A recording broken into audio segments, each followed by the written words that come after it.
Hey everybody, this is Harvey Sluggo Wasserman back with you for the 220th Green Grassroots Emergency Election Protection Coalition Zoom call. We have a full house and a packed agenda. We have a lot of stuff, amazing stuff to talk about. You couldn't have made this stuff up if you just said a year ago, describe what's happening now. Nobody would have believed it, but here we are. We got the great Steve Caruso running the show here with Mike Hersh, and we want to start. We want to show everybody how nonpartisan we are. We want to start with a quote from the guy in the White House who welcomed the Los Angeles Dodgers very much over the wishes of Dorothy Reik. I don't blame her. To the White House, Nancy NIPARKO, you are a doctor specializing in mental issues. Would you like to read the quote from Donald Trump as what he said to the Dodgers, please? I'd love to. When you ran out of healthy arms, you ran out of really healthy. They had great arms, but they ran out. It's called sports. It's called baseball in particular. And pitchers, I guess, you could say in really particular. Thank you, Dorothy. Have you been drinking or smoking, or is that a verbatim quote there? My name's Nancy. Dr. Nancy. No, I'm just following a crazy man. Okay, so what would be your prognosis as a medical doctor for someone who said that to the world champion baseball team? I think we should order him a dementia test. Okay, we'll take that. We'll advise his advisors that that's what's upcoming. I do want to welcome. We have the first hour. We're going to cover a whole ton of different issues. Second hour, which will be a separate show, we will. MYLA has put it back up there. We're going to try and not run out of healthy arms today, but I do want to welcome Jerry Ashton. I was at an event. Dr. Nancy and I were at an event with Jerry yesterday. Jerry runs a group that is funding the medical debt for veterans. Had a beautiful presentation from a vet at this event. And Jerry, I want to start with good news briefly. You told us at this event that you have now retired how much medical debt for veterans? Jerry Ashton, can you jump in and tell us? Are you there? Well, maybe I don't see Jerry Ashton here. When he turns up, we'll let him give us. Here I am. Jerry, tell us, please. Tell us the name of your organization, and then you gave us a stunning number at yesterday's event. Tell us how much medical debt that you have retired for veterans. Well, the name of the organization I co-founded in 2014 is called End Veteran Debt. Oh, excuse me, RIP Medical Debt. And in the 10 years, now it's 11 years, of going out and raising money and going to the debt market and buying medical debt for pennies on a dollar, we've abolished $45 billion worth of medical debt for over 4 million Americans. Wow. Repeat that, please. $35 billion in medical debt across the U.S.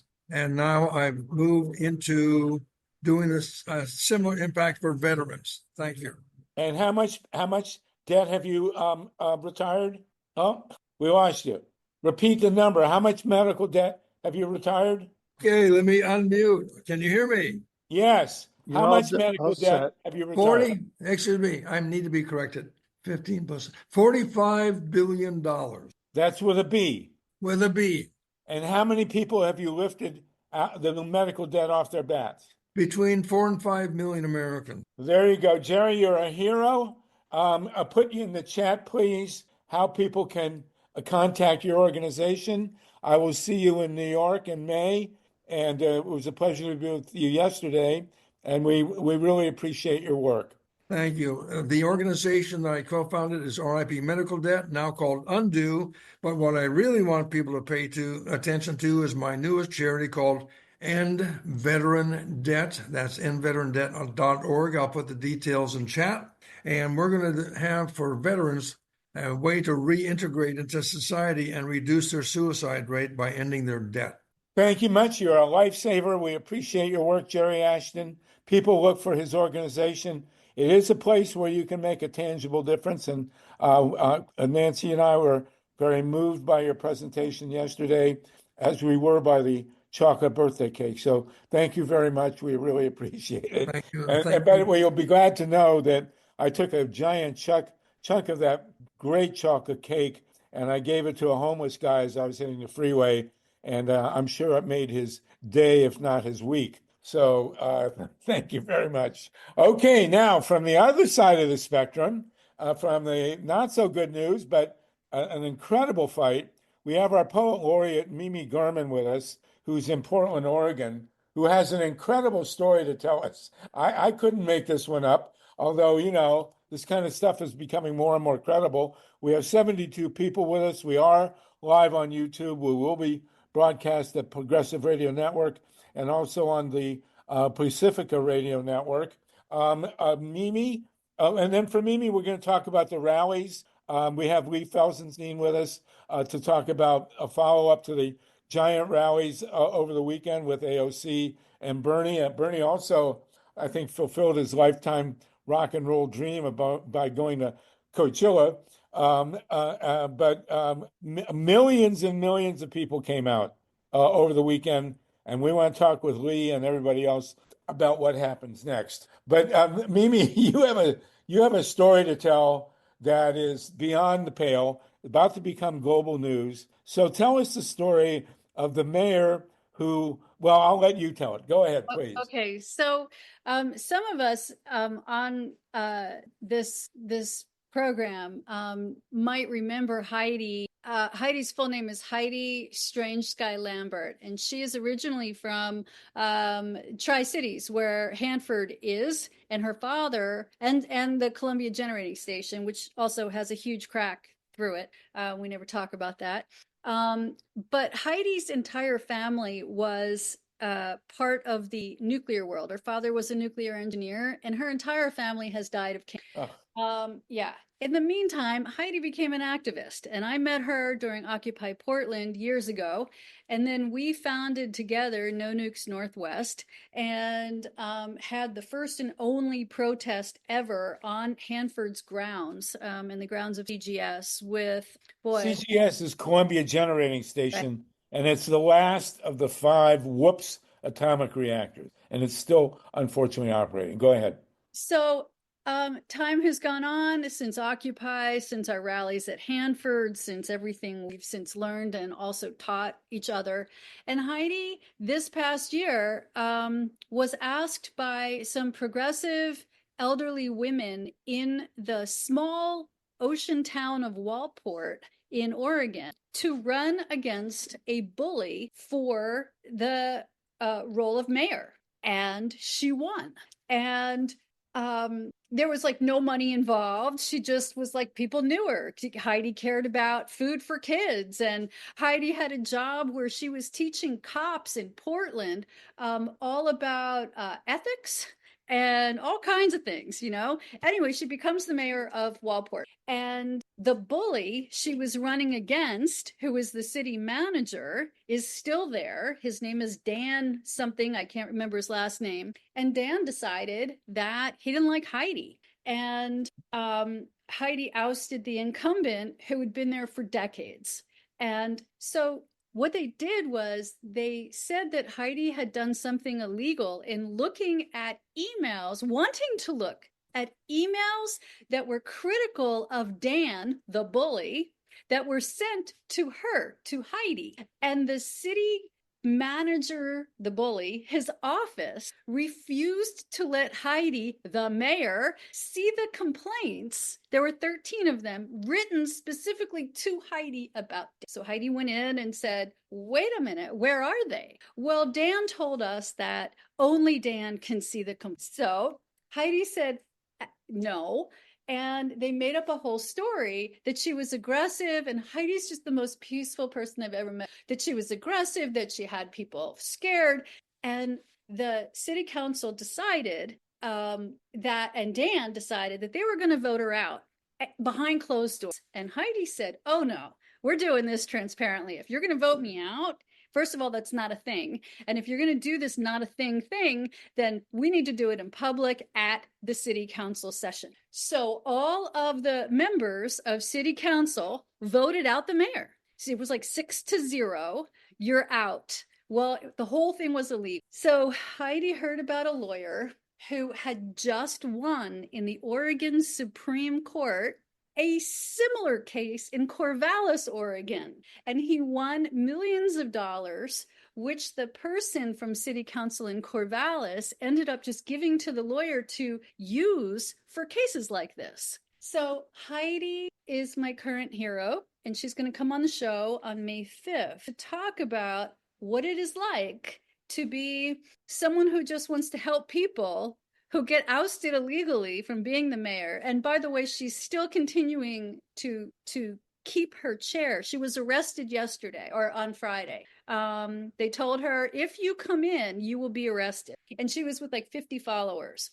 And again, 50 followers, everybody was over age 60. You know, this is like this beautiful thing happening, all older protesters. They go in, and the lawyer said, you have to resume, you have to take your chair. Just go in and take your chair. She goes in, there's no chair. They took her chair away. She said, does anyone have a chair I can use? And a woman who had a walker came up with her chair and gave it to Heidi, at which point Heidi sat down as the mayor, and the sheriff came and said, we have to arrest you for civil disobedience. Did they also arrest the chair? No. Okay. So anyway, this is an ongoing story and legal battle.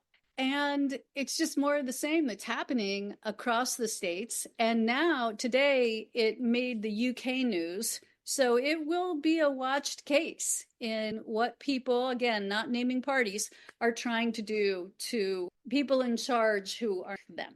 Well, this is pretty mind-boggling. If you'll put her name in the chat, any kind of news links that you have, that would be great. Sure. It's Heidi.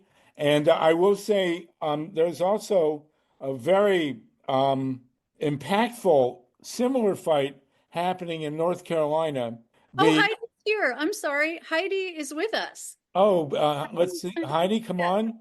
Come on and say hi, please. And there is a similar fight. Oh, there we go. Oh, my God. Well, Heidi, you look really terrifying. I see why the mayor, the former mayor, Dan, is so afraid of you. Pretty clear. I mean, all those rocks you were throwing. So this is the mayor of what's the name of the town? Waldport, Oregon, yes. Who's arrested for asserting her legal right to be mayor. Is that right? Yes. Can you hear me? Yes, Heidi. Pretty amazing. Again, I mean, these guys must be cowering in terror of you. I mean, that's what they're saying. It's hard to believe because, as Mimi was saying, we grew up doing civil disobedience against, nuclear powers. And so it's hard to believe that going to get my mail was a crime. And it's also hard to believe that being mayor and asking for my seat is a crime that I would be arrested for. But yeah, I was arrested for my first time in my life last Thursday at 53 years old. For insisting that I keep the seat the voters put me in. What was the vote count that you won by? Oh gosh, I'm a little town of 2,000. I don't know what the exact quote was, but I know it was like 67% or 70% that I won by. Oh God, amazing! And are they talking about sending you to El Salvador? I mean, I bet they wish they could right now. I think that the irony here was that my profession, like Mimi mentioned, is to teach police officers trauma-informed care and de-escalation tactic. So I've worked with the sheriff's department for 10 years. So of course they didn't want to arrest me, and then they were asking me to please not be arrested. But I had to assert my seat. So we were both in a place where we both had to do our jobs. So we just respected one another and did it kindly. Unbelievable. Did they hold you in jail, or what happened? No, because they're trauma informed, they gave me choices. And one of the choices was not to detain me. One of the choices was to let me go back into City Hall as long as I promised not to disrupt anymore. And luckily, as long as you promised not to be mayor, as you were elected to be. Yeah. Yeah, exactly. Unbelievable. That's really amazing. Well, Heidi, is there anything you want to tell us? You want to post links or anything before we move to North Carolina? No, I already shared some in the chat, and Harvey, I look forward to talking to you May 5th. I hope we can get more information and share more Okay. about. Yes, everyone, we will reconvene May 5th. The next 2 weeks, we're not going to meet, but we will meet on May 5th, and Heidi will come back. And Heidi, you're going to come in with your rock band, is that right? Yeah, I So, guess so. okay. Thanks, Carla Harvey. Sand in Minnesota wants to say a word to you. Anybody else? Dorothy Reich, if you want to jump in on this, go ahead, Carla. If I may, I'd like to go back to the gentleman who was talking about the medical debt. I know you don't want to hear it, but Minnesota has a piece of legislation on that to raise $1 million from our legislature to save 4 million, and it's not happening. I want to ask that gentleman if that's the way that places are doing it, or if he has other ideas.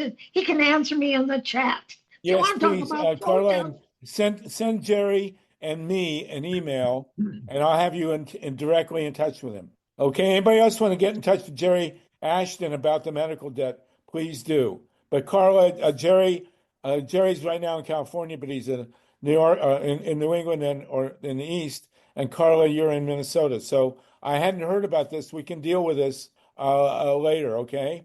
And But yeah, Jerry, keep going with protests. We got $1 million of them all over. Thank you. yeah. Thank you. Okay. thanks, Carla. Jerry's ready to give a quick answer. Jerry, go ahead. Am I? Here I am. No. Okay. The quick answer, I needed to understand precisely that question. What state? She's It's saying in Minnesota. Minnesota. So if you'll directly correspond with Carla, that would be great. Okay. Well, real quickly, Jerry, you're doing things your way, not relying on legislation, as far as I know, not relying on any government funding. This is all private initiatives. So what Carla was talking about is a legislative effort in the state of Minnesota. And according to Carla, it isn't getting done the way it should. So Jerry's doing it without worrying about any red tape or any politicians getting in the way. Well, actually, I'm quite familiar with that. The way that a charity is able to work is it goes directly to a hospital. It doesn't go through the government. It goes to the hospital and arranges to buy their uncollectible debt for pennies on the dollar. And then once the debt is in the possession of my charity, we forgive it with no tax consequences to the recipient. Now, a lot of states have already done this. If you Google either undue medical debt, UNDUE, or you Google Jerry Ashton and debt, there'll be a lot of stories that will pop up. A lot of different states, a lot of different municipalities are taking it on their own to go directly to. Yeah, that's our website right there. Okay. Wonderful. Excellent. But I put my phone number and email in chat right now. I'm happy to talk to anybody. And once again, I got to pitch veteran debt. Veterans are burdened by more debt than medical, and even medical debt they're subjected to. So I want to stop that. I want to do the same thing for veterans that we're doing for the regular population. Thank you. Right. And the fellow you had speak to us was wounded and had a lot of shrapnel in his body. When he was in the military, they paid for his medical care or treated him, but now he's out of the military and still has the shrapnel in his body. They don't want to pay for his medical care. It's outrageous. So Jerry, you'll come back, and Carla, we will deal with that. But do be directly in touch with Jerry, and then May 5th we can have you both present, and we can deal with this in greater depth. Okay, so back to Waldport. There's a major court case now in North Carolina where a liberal woman, a Democrat, has been elected to the Supreme Court, and the Republican, the right wing, I don't know if they're set non-partisan elections in North Carolina, but has tried to grab back tens of thousands of votes in this North Carolina election to deny her a seat on the North Carolina Supreme Court, which would then allow the gerrymandering to continue in North Carolina and could, in fact, affect the congressional race and the control of the Congress in 2026 and 28. And this is unprecedented. No one has ever tried to claw back votes that was counted. And ironically, as per Jerry's focus on veteran debt, they're going after votes of people in the military. Some, I think, 3,000 military votes. The right-wing candidate is trying to have them disqualified, and she won by less than 1,000 votes, and it's within his grasp to turn back the election and give him the spare seat on the North Carolina Supreme Court. This is a very big deal. This has never happened before that we know of in a state Supreme Court race. So here we have a mayor who's duly elected in an American town that they want to throw out for being uppity, I guess, or being female. I guess she'd be guilty of being mayor while female, and now we have a similar situation with a female candidate for the Supreme Court in North Carolina, both of which have major implications. I mean, if they can claw back a duly elected mayor in an American town and a duly elected Supreme Court justice in the state of North Carolina, this is more of what we're seeing nationwide. I'm tempted to read again the quote from Donald Trump in front of the Dodgers, but we won't go there. So this is a very big deal. And thank you, Heidi and Mimi, for coming on with us. Thank you, Jerry and Carla. And thank you, Dorothy Reich, for raising your objection to the Dodgers going to see Trump. And we're going to move ahead. If anybody has something to say real quick, please do. Steve Caruso. And then we're going to talk about the rallies. And we have Lee with us to talk about that. Go ahead. The mayor's got some competition here. I'll show you a picture real quick. We have also David Brown with us, who would speak on the separation of church and state. His podcast is Unreasonable. I'll try to put the link in the chat here. I can't remember if it's .org or .com. I think it's .org. But there's a competition there. You got to give these guys some Teslas, get them on your side, right? Not really. Sorry. Okay, I'll move on. So he gave Elon Musk donated 30 Teslas, only 25 of which blew up and spread lithium all over the place. But that's another story. There's an interesting chat online. You can look it up about Elon Musk's family background. His grandparents were apparently Canadian, and they moved to South Africa because they felt more comfortable in a country with apartheid. So we can maybe find that before the end of the hour.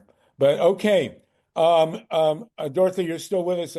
I share your antipathy for the Dodgers having gone to see Trump. But at least we came out of it with that memorable quote from him, which I think he wants to carve into Mount Rushmore. But we'll talk about that again. We want to go now. How many of you, raise your hand if you want to briefly report on the rallies that were held over the weekend? As best I can tell, there were many millions. The Dodgers, that's good. John Hayes, Dogers. And I want to talk about that in a minute. Are they raising efficiency, or are they just looting and preparing for a fascist coup? But let's talk about these rallies. Go ahead, MYLA, and then we'll get to LEE FELSENSTEIN. Go ahead, MYLA. Thank you, Harvey. I did go to the rally in LA on Saturday, but I have another Donald Trump quote from today. Let's hear it. Meeting with Bukele, Timothy Snyder reported, and then Bukele is the right-wing dictator of El Salvador. But go ahead. That's right, and Trump hosted him in the White House today and told Bukele that he wanted 5 new prisons in El Salvador to send the homegrown, and he is referring to people who were born in this country as homegrowns, that he wants Bukele to have accommodations So we'll have 5 Guantanamos in El Salvador. I believe there was a piece out with Eric Prince, the guy from Blackwater. What's the name of that fascist? Right. Anyway, and they want to have a contract to start sending homegrown American citizens, with Blackwater doing, I guess, the arresting and the shipping to prisons in El Salvador. Is that right? Correct. Make room for the homegrowns. Right. And people in the audience, when Trump said that in the White House, laughed and thought it was funny. So, my grandparents were immigrants. They came from Latvia and Lithuania through New York Harbor around 1900. My parents were born in Boston, as was I, but apparently that won't be enough. And certainly Trump has made very clear moves to end native citizenship.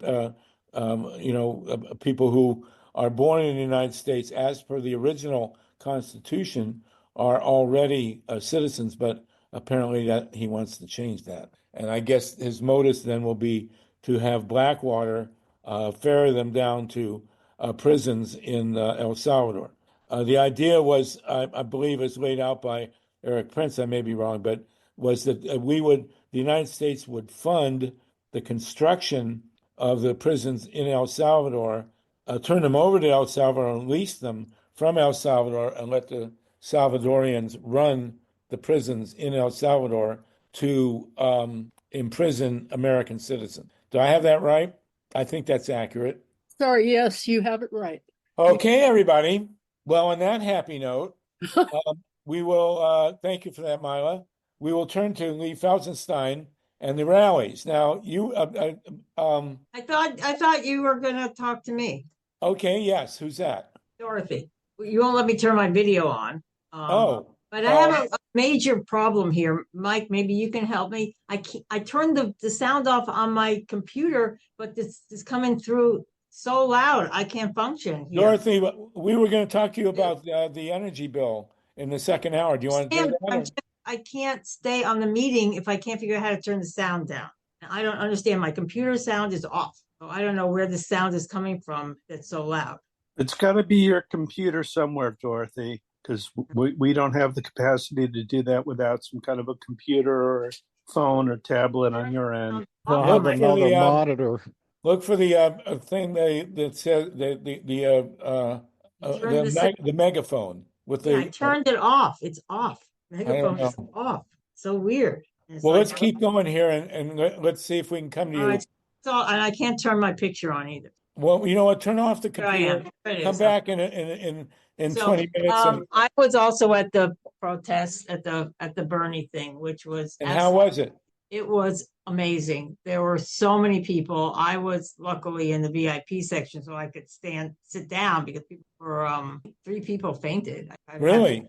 Did they faint from seeing Neil Young, or was it from other causes? It went on from 9:30 in the morning until 3 o'clock. And people did you talk at 3 that time? Alan Mintz, I didn't get to talk to anybody. I was, it was a big, tall stage. There was stuff going on all the time. Neil Young was great. Joan Baez made me cry when she sang Imagine. And AOC was fantastic. And Bernie, of course, was fantastic. And there were at least 60,000 people. They were way off on their count because they only counted people they admitted. But there were just streets full, half a mile of people that didn't even get in because they didn't get there in time. Wow. It was filled up. But, here's the question I have for Lee Felsenstein, who's with us. And for everybody. Went to Coachella after. Yes, Bernie went to Coachella. That's right. He went to Utah. He had 20 people in Utah. Bernie played. Oh yeah, and AOC went to Utah. We have 94 people with us, by the way. Bernie, I think, played lead guitar for the Grateful Dead while he was at Coachella. Is that right? No, sorry, bad. Oh, he would have played for Fish. Fish is a Vermont band, and he would have had his Ben and Jerry's. But here's the question for you, Dorothy, for everybody who was there. I know, Dr. Nancy, you were at the rally. What happens next? Lee Felsenstein has offered us the shell, the framework for following up electronically with all those people. But Did everybody just millions nationwide? Did everybody just show up for these rallies and then go home? What's the follow up? Lee, do I you want to believe, talk? Or I Dorothy, believe, go ahead, and then Lee. I believe that Bernie has a lot of people registered for these rallies, and they have their names. They're of course encouraging people to bring materials to these rallies and recruit people for their particular issue, and try to organize at the rally and get people to get more involved. And he said that over and over, that you have to organize locally, that you have to talk to your neighbors, that you have to can't just go home and think about this. You have to get out in the streets. You have to get out and meet people and talk about it. And hopefully that's what people are going to do. I mean, I talk to everybody. So I call some customer service number. I talk to the person who's on the customer service number. I do. And I tell them they need to look for the hands-off rally in their zip code. I tell everybody I talk to anywhere, everywhere, I tell them that they need to get themselves involved, because we're going into a fascist regime, and they're beginning to see it, because if they can snatch people off the streets and send them to some hellhole in El Salvador. Nobody has ever come out of that place in El Salvador. It's pretty new, but no one's come out. So we have no idea what goes on there. You saw the pictures, 80 people in a cell, 4 tiers of metal, just benches up in the sky there. No mattresses, no pillows, no blankets, no nothing. They're just there like caged birds or something up in the air. I don't know how they feed them or let them go to the bathroom or anything. There's just 80 people to a cell in there. My God. Okay, so Lee Felsenstein has a follow-up called Reverse the Media. Steve just flashed it on the screen. Lee and Dorothy, please stay with us, and Dr. Nancy, everybody else. Lee, do you want to tell us what your ideas are here on following up with these rallies so that people's names and contacts are part of the mix? Okay.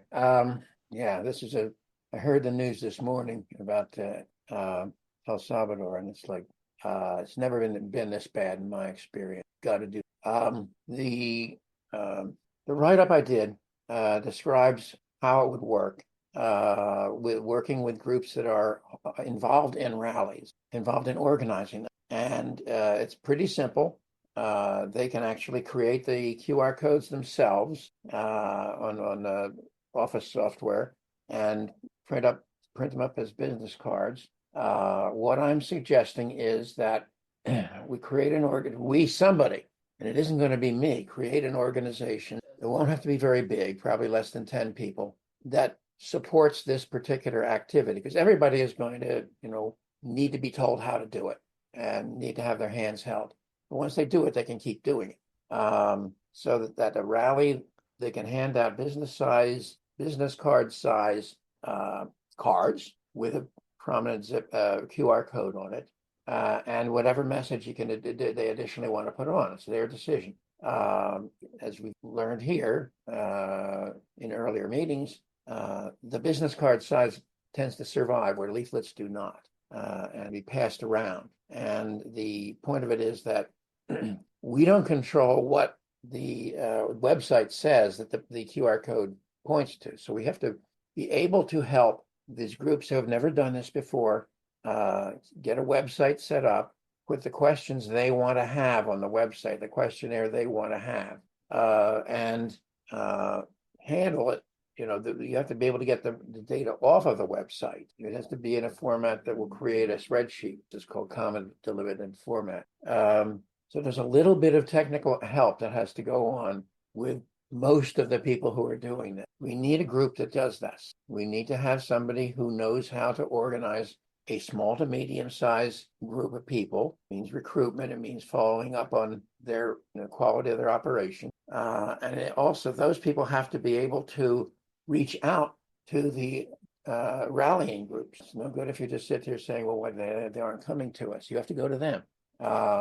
And perform the assistance to get them to get their website up, get their questionnaire put together, and get them familiar with how to get the data off of the questionnaire, as should run a test run on it. And this needs to be available like nationwide. I'm not sure just how big this has to be in terms of people, but it can be replicated. There's a level of organization above that if that's what is going on. So I can design this stuff, and I've done it, but I can't implement it. I'm not good at recruitment. I don't have the contacts to the organization. So that's where we got to try to find who's in touch with the various rallying organizations or can be in touch with. So there's a program that has to be put into place to do that. Well, maybe this is something for PDA. Mike Hersh, what do you think? And what? Definitely a very good idea. We generally walk around with clipboards, but this is a little bit more 21st century. Well, and as we've mentioned, clipboards, when it comes to transcribing email addresses, very difficult. I mean, I've done that with clipboards, and it is extremely time consuming and also not always accurate. You're right, Sluggo. If you're off just by one little character, right, it's worthless. You send it to the wrong I would person. say there was a 25% failure rate in the clipboards that I used, and the failure rate is itself labor intensive. So Lee, let's do up a memo. Maybe Mike, if PDA wants to jump on this, if you did send Lee your reverse the media memo there, we can spread that around. Also, one thing very quickly, people who print up business cards, and that's a good point, by the way, business cards are ecologically and logistically much superior to leaflets. They have to have a union label on them. We just ran into a kerfuffle with a leaflet from Pacifica, so let's just put that in the hopper. But Mike, maybe this is something we can pick up with Lee and produce a protocol that certainly PDA would seem a logical candidate. Anyway, definitely. Okay. Well, Mike, message me. I'll put the three of us will be together with an email, Lee, and move ahead. We'll get to Alan Minsky and Mike. This is great. Thank you very much. And thank you, Lee. Got to remember, Lee is a godfather of Silicon Valley here. So we're not exactly a potted plant. Nicole Ung, do you want to jump in? I would like to make a little contribution. It's possible to have like a Google Doc, where people you have several portable computer, that have the internet, and then you can sign them in as they walk in or something. That's a good idea. I think it also could be done. But you look at a rally like the one I saw the aerial photos of the one in LA. It would be hard to know where to set up. And I do think that the Bernie AOC contingent, they asked for RSVPs. Is that correct? Somebody know that? Dorothy? Yes. This is MYLA, and I did RSVP, and I think that that's the way that they basically know the number of people who attend too. That helps them. Well, what percentage of the attendees of the rallies do you think RSVP? In other words, you had like 60,000 people there in LA. They have a count of 36. They said they have 36,000 people came. That's their count. That RSVP'd. I don't know if those are people who RSVP'd or those are people who went through some. I went through a different entrance, so I don't know what. Milo, did you go through the general entrance? No, I went through the same one you did, way in the back, so we didn't have to wait in line. You went through the Broadway exit entrance there? At any rate, we went through I believe the same one that you did, but you didn't have to prove that you had RSVP'd. The one I went to, you had to prove that someone put you on a list to go in. So I don't think you were in the general. I had a special badge that they allowed. Anyway, I know what you. Everybody in LA knows you anyway, Dorothy. So it's. But well, this is okay, Lee. This is really good. Getting through with PDA would be a huge step forward in all this. If anybody could organize this, it would be PDA. And you got Mike Hersh here.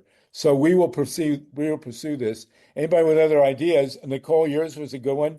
Go ahead, Nicole, again, and then we'll go to Steve Caruso. Yes, every time I sign up for Mobilize, they already have a feedback where they ask me how it went, whether I attended or not. But the feedback doesn't ask me if I brought several people with me or not. So they should, if you use Mobilize, to make your announce, they have automatic feedback. Okay, that's good. That's good. And you would want to include the contacts of the people you brought. So, that Yeah, goes that would help. Yeah. Okay. Steve Caruso, go ahead. Yeah, the some recent rally nearby had a You're list talking of about six, Columbus? not in the rural Oh, outskirts. okay. All right. 6 people showing up for the rally. You get there, there's like 600. So, all these things people have been doing all along. That's why you have indivisible. That's why you have, and you want to have a unified purpose. And I think just the fact that people are working on that and they're aware that it's not like everybody's so scattered. We're all focused. Yeah. So, Well, but we weren't after 2016. We had these giant rallies, and then poof, everybody was gone. So well, two major hints that come out of this already are: one, do business cards, not flyers, and two, have a union label on those business cards. That's essential. So, we do have a rally Saturday. There's a rally the 19th. Okay, this is another 50501 rally, and people are worried about going to Posse Comitatus and that whole thing. So we still have David Brown here. I don't know if you got time for David. Yes, we speaking out do. against church and state. We'll give him a couple minutes. Dorothy's got her hand up. Dorothy, are you good? And where's David Brown? He should unmute. I would, while these rallies are all great, we have to start concentrating on something called a general strike. Because if too many of us get out in the streets, I fear that they will call it insurrection. And he's already got generals in place who will do his bidding, and we're going to be in a world of hurt.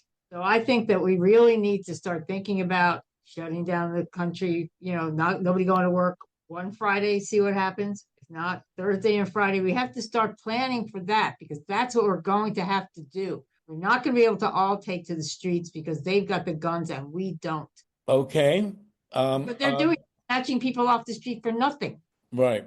And Ideas. they'll soon be sending. Don't have any bad ideas, anybody. Just don't. I mean, you're jeopardizing yourself. More prisons in El Salvador. That's for us. That's for the people in the streets. So we need to stay off the streets and stay out of work and shut these guys down and make sure the billionaires are feeling the pain. Thank God they can't read our minds. David Brown, you want to chime in here? Okay, so before we go to David, okay, let's. Does anyone else have anything on this? Hi, David. How you doing? Well, thank you. Well, you've brought the average age of the call down by at least 10 years here.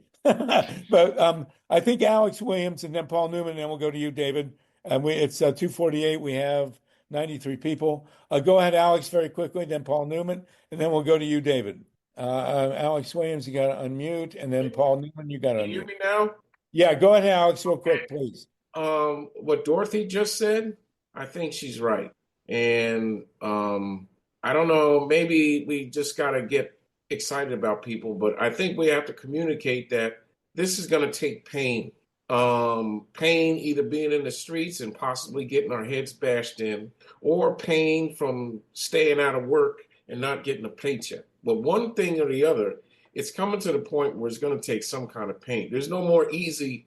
We passed the easy with the elections. I mean, maybe we can get it back with the next election in 2026. But yeah, that's and I think there's a lot of people that are just scared or just they haven't had enough pain yet to really, but it's good to see people more turning out, I plan. Yeah. Oh, this one last thing I got to say, and this has been really under my skin, so I got to get it off. There's been like this movement to convince Black people to not show up at these rallies, to not participate, particularly women. And I think that's highly divisive because, and the thing is, well, we've done our part and we're more likely to be arrested. And I get all that, but I think the ancestors will be turning over to their grave. John Lewis was afraid of getting arrested. I mean. Okay. Yeah. So I mean that we can't be split up, with stuff like that. Alex, I agree. Alex, what do you think we can do about that? Huh? What do you think we can do about that? The rumor mongering and whatever to discourage people from participating. Well, I know in the African American community, we just got to remind them of. I think we just got to remind them of the ancestors, and a lot of young people too.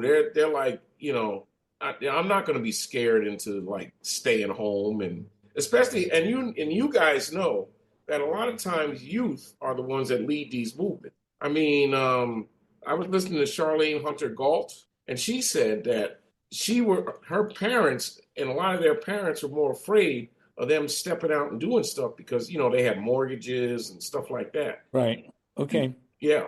Well, we Very definitely good. we definitely need to unite this movement. We can't have people boycotting each other's rallies Right. and events. We need to boycott the right wingers. And like if I can say, I do agree with Dorothy that we should start striking and boycotting. And somebody mentioned that the progressive movement won't unite. Well, probably not right away, but this is a movement that can keep growing. Right. Okay, Paul. Thank you, Alex. Thank you, Mike. Paul Newman, go ahead, and then we're going to go to David Brown. Okay, thank you. I'll make it 2 minutes. But basically I like Dorothy's idea of a general strike. The problem is this country is so hypnotized with television, Netflix, social media. There's got to be another way. Korea had a general strike against their president, or not a general strike, but the president declared a martial law and they were able to push him out. How did they do that? That's the first question. And can we do it here in this country? Secondly, the army didn't support him. Our army will support Trump. Let me do my 2 minutes. Okay. Secondly, because I want David to speak too. But thank you, Dorothy. I appreciate that. Anyway, but the second thing that's important is that we got to find a weakness that they have. And I think the media can be a big one if we use it right. It's social media, because as a TikToker, I get a lot of stuff, and some of these people get banned and then they come back and they're speaking out like crazy. And there's a lot, we have a lot to fear, except fear itself, according to Roosevelt. But times were different then. Yeah, but when was the last time there was a real general strike that worked? Seattle, 1919. Right. I think it was one in the 30s, actually. But it's to mobilize all these people now with all these diversions, we got to work with what is diverting them to bring them in. And that's what I think we need to do. And we also need to see how other countries do it, how they fight their fascists. My father was a member of the OSS during World War II. He interrogated Nazis. And OSS at that time was the predecessor of the CIA. However, they were anti-fascist, which I like about it. So we need to create an OSS. Ooh, okay. Let's think about that one. But as long as Eleanor Roosevelt is in the White House, we're safe. Thank you, Paul Newman. Okay, David Brown, and then we'll go to David Nader. But go ahead, David Brown, please. Wonderful. Minutes. Well, thanks so much for having me. And Stephen, thank you for proposing that I come and speak. I will be brief. We're shifting gears yet again because my focus is church-state separation. I am the chair of the Secular Democrats of Pennsylvania. I am the former host and producer of the Unreasonable podcast. We did actually sunset our show earlier this year, although I encourage all of you to visit. Yes, thanks for putting it up.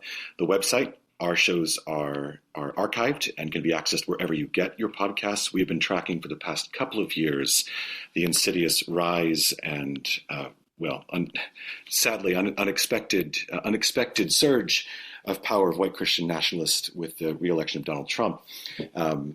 And our focus has been predominantly on how anybody can take action around this issue. Now, Stephen, you reached out to me specifically when Oklahoma Governor Kevin Stitt issued an executive order prioritizing religious favoritism over constitutional principles.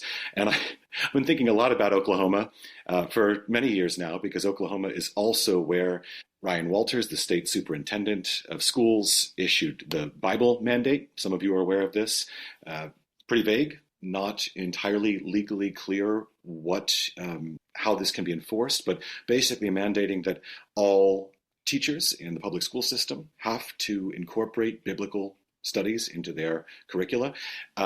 Music is my vocation. I'd love to know how a music teacher does this or a phys ed teacher does this, but this was the mandate from Ryan Walters. And then also Oklahoma, some of you may know, is where the St. Isidore of Seville Catholic Virtual School, which would have been, and might still be, the nation's first religious charter school, or state-funded charter school, is or was rejected by the state Supreme Court, but is now being appealed to the Supreme Court, United States Supreme Court, at the end of this month. So there's a lot going on in Oklahoma, but I think what I'd really love to, and I said I'd be brief, so I want to tell you a little bit about what we're doing here in Pennsylvania, and I'm actually very grateful to see my dear friend Matt Muncy here, because Matt is one of the founding members of the Pennsylvania Secular Democrats.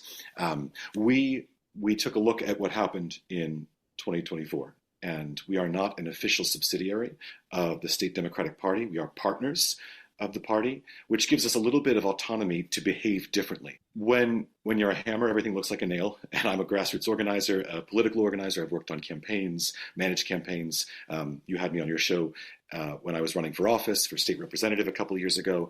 And so what I'm trying to do right now is to reimagine the way that we talk to voters.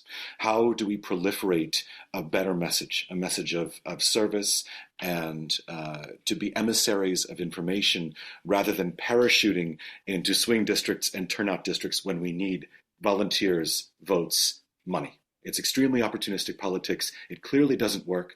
Donald Trump was not historically popular last year. It's just that Democrats were historically unpopular. So we're trying to shift that while also trying to shift the narrative on secularism, non-belief. So this is generally our focus. Yeah, all right. Sorry. That's so good. Very good. Thank you, David. And I must say you have a great radio voice. So thank you. I hope you do it. Okay, we have David Nader. Stay with us, please. And Dorothy Reik. Stay with us, David. David Nader, go ahead. Oh, you're on. You got to unmute here. And Dorothy, let's unmute you in advance. Okay. Go ahead, David Nader, real quick, please. All right, you can hear me now, huh? Yeah, go ahead. All right, thank you so much. I certainly like the concept of a general strike and boycotting, and I don't know if this might be complimentary, but I do know that most of us pay utility bills and most of us have some kind of charge plate. Now, you have to pay those, of course, or you'll get shut off. But there's a grace period, and you can stop paying for a while until they threaten to shut you off. If people en masse stop the cash flow for periods of time, particularly in this random way, with large amounts of people being only 20%, 30% of the population, that may have an economic impact. And it seems to me as though it's money that, as they say, doesn't talk, it screams. So I'm just putting that out as a possibility. Well, thank you for that, David. And just one note, money does scream. The quote from Bob Dylan is that money doesn't talk, it swears. But that's screaming is also known to happen by money. Thank you for that, David. Dorothy, go ahead, Dorothy Reik. Anybody else? And then we're going to get into the top of the hour. And I'll end this hour with Dorothy, and then we'll move into new territory. Go ahead, Dorothy. They say that it takes only 3.5% of the population for a revolution. So we should be able to get 3.5. What's 3.5% of 300 million? About 10 million. 10, 20 million in that range. So that's what we need on our side, and then it's over for. Okay. That's a goal that seems attainable to me. But what are the 3.5% do? What are the 3.5% do to end this regime? That's the question. 3.5% of the population, resisting. Okay, and Lee Felsenstein has given us some tools in the electronic world. We're just going to have to see. Absolutely, Dr. Nancy, and I want to.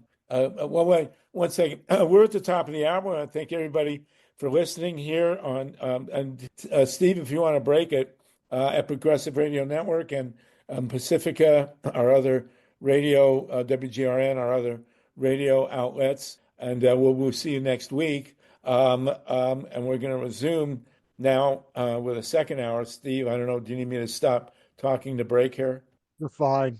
Okay, let's call on Nancy NIPARKO. Dr. Nancy, who started the show with a mental analysis of the guy in the White House. Do you want to continue on with that? And then we're going to move into the energy issue. And Dorothy Reik has something to report on that. But go ahead, Ruth. I'm sorry. Yes, I just don't want people to get discouraged. I think that the numbers out there at these rallies are inspiring and they're making a statement. And all we need to do is wake up all these young people who came up with their own reasons not to vote this last time. If we can get those people out to vote by all this excitement, that's great.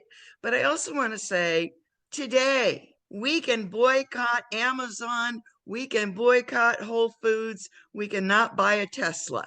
Okay, I don't think anyone's buying a Tesla I will not be buying a Tesla today. Right. But these Amazon trucks are all over the place. We could really make a dent, just like when the grape growers, we boycotted that successfully a long time ago. And I think you pick a low-hanging fruit and we're making a difference.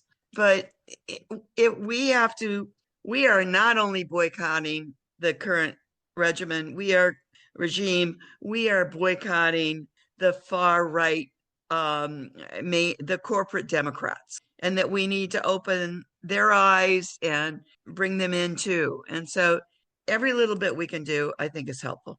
I agree. And I just want to say, by way of introduction, this is Harvey Sluggo Wasserman, one of the 221st Green Grassroots Emergency Election Protection Coalition Zoom call. You're with us. Progressive Radio Network, Pacifica Radio Network, many other outlets. Our engineer Steve Caruso and co-host Mike Hersh. And we're talking now about the political situation in America. And we are also going to be segueing into the energy issues that are surrounding us, especially this assault on basic sanity by trying to revive and spread nuclear power, which is a completely failed, the most expensive failed technology in human history. We've just heard from Dr. Nancy NIPARKO, and we want to hear from another doctor, Dr. Ruth Strauss. Nancy deals with head issues, and Dr. Ruth deals with heart issues, although so does Nancy in her way. And then we'll go to Dorothy Reik, and we're going to segue starting into renewable energy. We're joined by, and nuclear, we're joined by Kevin Camps of the Nuclear Information Resource Service and others with reports on atomic power and the transition to Solartopia. Go ahead, please, Dr. Ruth. Hi. So I wanted to say two quick things. One is, this is total, excuse me, caca about we can't get this gentleman back from El Salvador. Trump is a thin-skinned little man, petty man, and I can bet you anything that he has made a wink-wink with this guy in El Salvador to not get the person back because he wants to get back at the female judge who ordered him to bring this person home. I mean, that's just the way his personality is. He's just a little vindictive man, with an inferiority complex. Anyway, I am going to call the White House about that, and I hope other people will too. And also, P.S., he fired the man who was responsible for the monoclonal antibody that saved his ass in the hospital when he had COVID. The other thing I wanted to say is that I went with Nancy to see Harvey star role in Far Out. It was one of the best films I've ever seen. And I have to tell you that when I was, going to go there, it's like, well, Harvey's a friend, so I'll go. I have no idea what the hell it's about, except, I use the expression far out, nauseatingly frequently when I was the age that he was in the movie. If you can find it somewhere, and Harvey, tell people where they can find it. Well, email me. It was fantastic. And Harvey did not send me any money to say this. Email me at solartopia@gmail, and I will tell you the movie is called Far Out, Life on and After the Commune, but we refer to it as the naked hippie movie. It was fantastic. Thankfully, I'm not naked in this movie, but it's a great documentary of how the organic gardening and no nukes movement started it for a new generation. And there you go. MYLA RESON, thank you, Ruth, for that. MYLA, I and just then want did to say, Dorothy have her hand up? Dorothy's with us too, but that person referred to by Ruth Strauss is Mr. Abrego Garcia. That is the name of the man who has been disappeared and who is now we're told that it's out of our hands, and he's not going to be returned, but we have to keep fighting for his release. That's outrageous. And he's a father of 3 children, I understand, and never not been accused of any crime whatsoever. And it's basically an act of terror, putting him in a prison in a foreign land without his family, without having committed any crime. He's a union member also, by the way. I just felt that I had to say his name. Yes, absolutely. Say his name. And he is, a victim of terror. We're going to segue now into energy issues. Again, we want to recap Lee Felsenstein in the earlier session talked about using barcodes and what is the QR codes on business cards to pass out at rallies. There is a danger, of course, of having them counterfeited by evildoers, but they also need to have union bugs on them. And we're going to go now into energy issues. We have the great Kevin Camps with us from Michigan, but we have in California. I want to start with Dorothy here. We have a bill now in front of the state legislature to repeal the ban on building new nuclear plants. And then Kevin's going to talk to us about Palisades and the insane idea of restarting shut reactors. But Dorothy, do you want to give us the report on this insane bill on the nuclear technology in California? No, that's not the bill MYLA told me I was talking to. Oh, what is it? It's a bill called SB 540. And that is? And that is a bill to have us join a regional grid. Oh yeah. Okay, go ahead. Tell us about this. So I spoke to my friend Kevin DeLeon. Yes, he's my friend. And he said that years ago, Jerry Brown tried to do this and he stopped him because this would negate SB 100. He tried to do it again 2 years ago. He stopped them. And now it's reared its ugly head again. And sadly, one of the authors of this bill is our climate hero, Henry Stern. So we cannot figure out what's going on. I just spoke to an ex-employee of his, and he's looking into what in hell happened to Henry.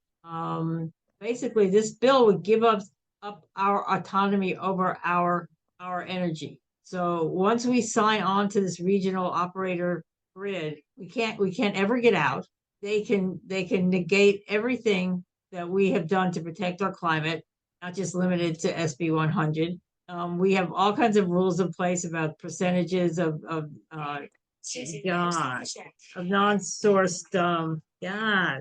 non-sourced fuel, so that right now you cannot have more than 10%, say, of coal to fuel our electricity needs. If we sign on to this, it can be 100%. All the rules that and Henry Stern has put all these little caveats and all these little things in this bill that he thinks will stop them from overturning our climate rules. But it's not true.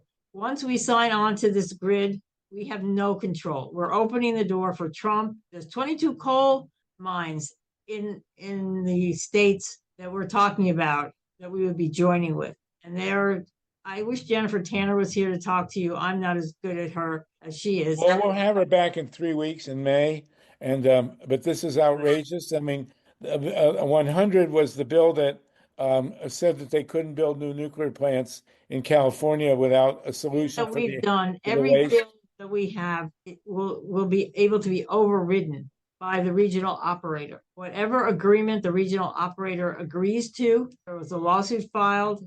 The Supreme Court said regional operator can change its mind, his or her mind, whatever it is. Nothing that we put in our legislation will mean anything once we give up our rights to control our own energy.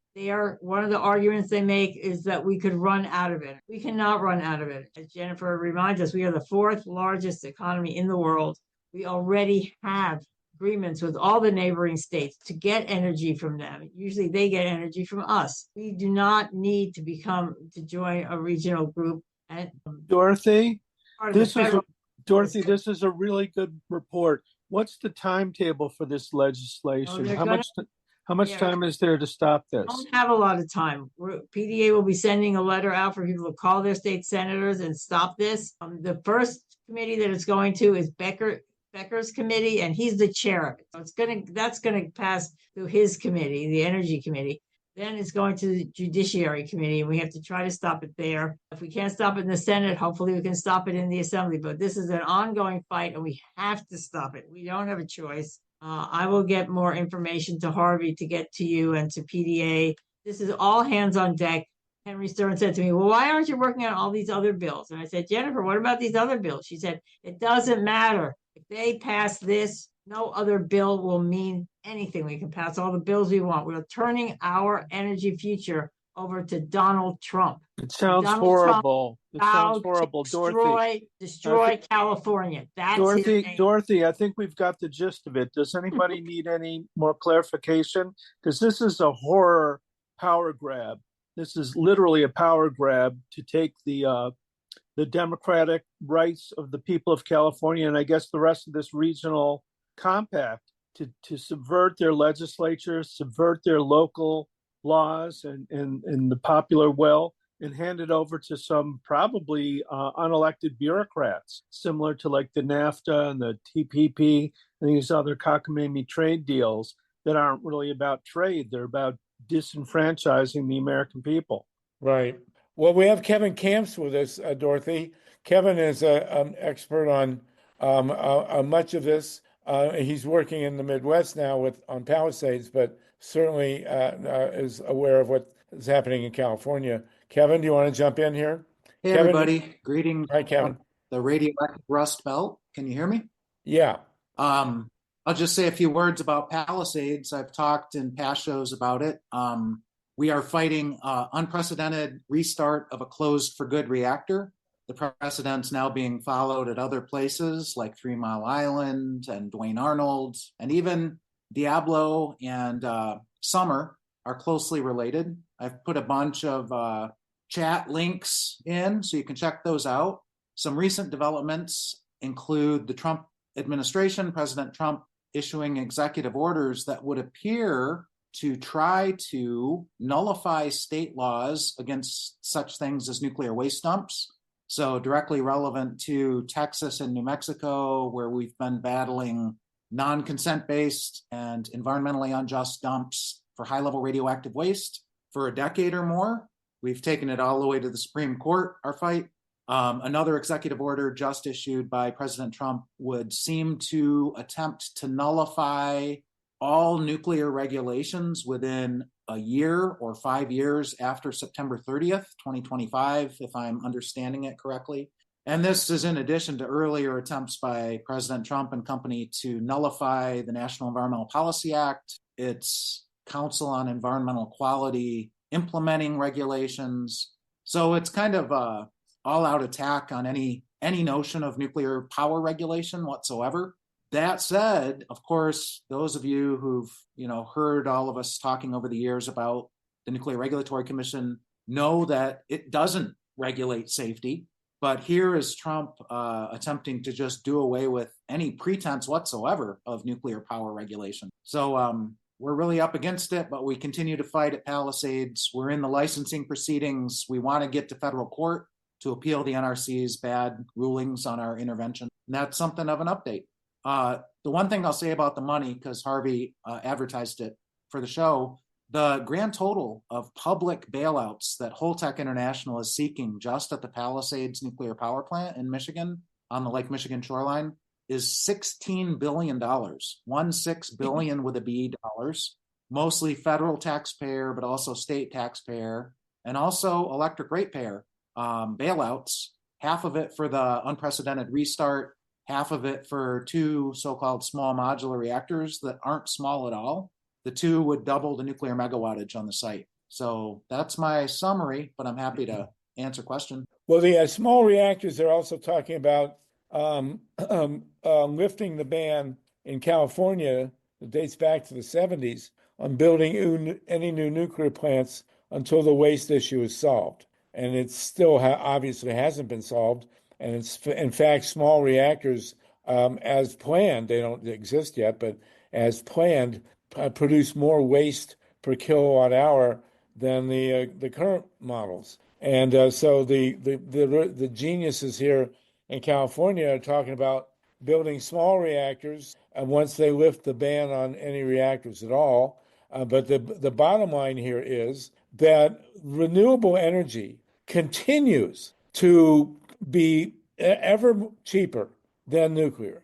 The progress, much as they've tried, the progress of solar and wind and geothermal to be cheaper than ever continues unabated. Every year, renewables get cheaper, and every year, nuclear gets more expensive. And that they're not able to legislate against, at least not so far. So, in California, Newsom's betrayal of the shutdown bill of 2018 has imposed overmarket charges related to Diablo Canyon of $11 billion, which are paid by everybody in the state, even by people that get no electricity at all from Diablo Canyon. And the numbers in Michigan, Michigan, the whole state, like Ohio, by the way, could be entirely powered by wind power in a very short period of time, much, much cheaper, no radioactive waste, none of that stuff. And yet, here are these so-called market Republicans. We've been hearing about markets since many of us grew up, and Republicans are always believing in the free market. That's the last thing they believe in now. I mean, if we had a free market in energy, all the reactors and all the coal burners would shut immediately, followed soon thereafter by the gas burner. So here we are, and the idea of resurrecting a turkey like Palisades in strict economic terms, forget about the rest of it. Completely insane, right, Kevin? I mean, Kevin can if we were dealing with market, if we were dealing with market forces at Palisades, would there be any reason to keep it open, same as at Diablo Canyon? I just put it in the chat, a report by Georgia Wand and Nuclear Watch South about the finances at Vogtle 3 and 4, the most recently added reactors in this country. The final price tag, although it's still going up, is something like $36.8 billion for 2 reactors. Right. The initial estimate by the Nuclear Energy Institute was $2.5 billion per reactor, total of $5 billion for that site. It's actually over $35 billion. And then that was in 2001. By 2012, Southern Company, Georgia Power estimated they'd cost $7.5 billion each, $15 billion altogether. So you can see this nuclear power cost escalation factor in the real world. The most recent examples in the United States, and like Harvey said, with small modular reactors, so-called, just about every metric you can think of, whether it's radioactive waste generation, thermal waste generation, price per kilowatt hour, is going to be worse than the current reactors because of loss of economy of scale. That's why they tried to build the gigantic ones to try to recoup economy of scale and cost savings. The SMRs are going to do the opposite of that. Yeah, we call them silly mythological ripoffs, it's insane. Someone had a hand. Lee Felsenstein. Can I say something really quick? There's Dorothy, yes. In High Country News. I don't know if you guys are familiar with that publication. Yeah. And they have an article, is the nuclear renaissance coming? They, of course, are not in favor of this, but they're just telling us what's happening. Nuclear reactors that'll fit on the back of a truck. And they have a list of all the states and what's happening in all the states. Yeah, High Country News is a good source. It's the bottom line is that for decades now, the numbers have been on our side. Nowhere on this planet is it cheaper to build nuclear than it is to build solar or wind or geothermal. There's arguments on birds with wind, which have to be dealt with. There's certainly arguments about lithium in batteries, as we've learned at Moss Landing, that have to be dealt with. But the bottom line remains that nowhere on this planet are fossil fuels or nuclear power competitive with wind or solar. And it is true that in the United States and in the world as a whole, right now, we get more electricity from wind, solar, and geothermal combined than we do from either nuclear or from coal. I mean, that's out of the barn. And China, of course, China is building more nuclear plants than anybody else, but that number is going down. And if you look at the megawattage that they've bringing online every year of solar in China versus nuclear, it's not even close. And worldwide, it's not even close. So this last ditch effort to hold on to nuclear is beyond insane. And none of the reactors on this planet, by the way, there are over 400.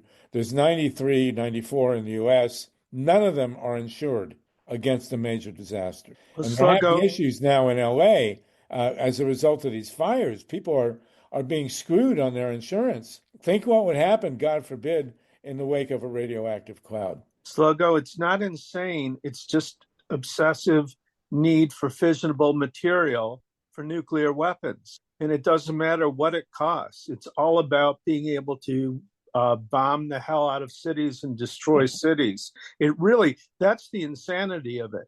It's the same insanity that drives the military budget in general, but it's not about being cost effective, and it's not even about meeting power needs. It's simply about meeting the desire to intimidate other countries with nuclear weapons. Right. It's also about corporate control. You have to remember, nuclear power is the energy equivalent of fascism. It's corporate controlled. It allows control of the public. And the thing that freaks out the utility industry the most is that rooftop solar can be controlled by homeowners, and that means the end of the utility industry, and that's what they're desperately opposing. MYLA RESON, go ahead. Thank you, Mike. I have a question for Kevin and Harvey. And let me just preface it by saying that I lived in Santa Fe, New Mexico for years, and I believed for many years that I was not downwind from Los Alamos National Labs until one year there was a big fire at the lab, and Santa Fe was covered with the smoke from the fire. And I thought, oh my goodness, turns out I have been downwind all this time. Well, you know who knows? Let me just say that so I'm wondering. You know who knows a lot about that is Joe Mangano. Joe has been the major pioneer of epidemiological studies, and the big one, the big cover up right from the get-go was Trinity. The nuclear tests we saw in the movie Oppenheimer, and they never talked about the radiation that went all over the region, including Santa Fe, did have epidemiological traceable health impacts, right, Joe Mangano? Yeah, Bob Alvarez. And Joe, after you speak, there's another part to what I was going to say. So go ahead. Okay, I was going to say that it was ignored for quite a long time. Ernest Sternglass, co-founder of our group, did a small study about it. But several years ago, Bob Alvarez and his late wife, Kitty Tucker, published an article about the changes in infant mortality I think the 6 months after Trinity in New Mexico. It was large. It was large. And then the year after that, it came back down because it was only one blast. Yes, right. Starting with Trinity, we knew that there were health consequences. And Kevin Camps, who's worked alongside me and many others on the health impacts of 3 Mile Island, is very well aware that that there are serious health impacts in central Pennsylvania. Kevin, and then we'll go back to Joe. Has there ever been a Myla had to finish her question? I'm sorry, there was just a little bit more to this. Yeah, go ahead. You brought up whether or not being downwind was that I saw. I had an opportunity to have a really nice talk with Ro Khanna, the congressman who represents the area where Stanford is, and I mentioned. I said to him, well, we'd really like to get Diablo closed, and we'd like your help on it.